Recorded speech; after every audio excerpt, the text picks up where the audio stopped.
Christine Lagarde has quite a nice way with words. She said, "I've looked around, talked to people, and it's between the quite risky, the quite bad, and the very, very bad if we leave." Well, in fact, what she says is that she has seen, or the IMF people have seen credible, she calls them credible forecasts, that we could lose up to 10% of our GDP if we vote to leave. I mean, isn't this getting ridiculous? 10%. So it would be more serious than the great crash of 2008, which didn't take 10% off us. More serious than the Great Depression. More serious than the First World War. I mean, what? More serious since the Romans landed on the south coast. I mean, what?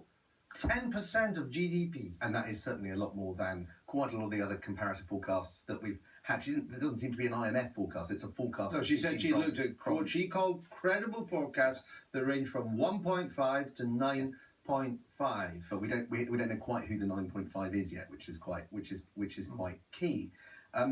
Look, I think that the way that this works, and the IMF has always been a bit of a political institution, and that in a sense is the way that it will be attacked by the Vote Leave campaign. It was an organisation that you could make the case missed the financial crisis. You can point out that it did, which it did.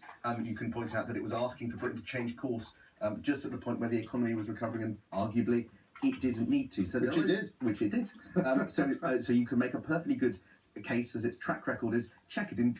Fascinatingly, Vote Leave have today put out a press release, even reminding people that Christine Lagarde herself could face criminal charges. There are no big institutions that Vote Leave aren't going to aim their bazooka at in this debate. So they're playing the woman, not the ball.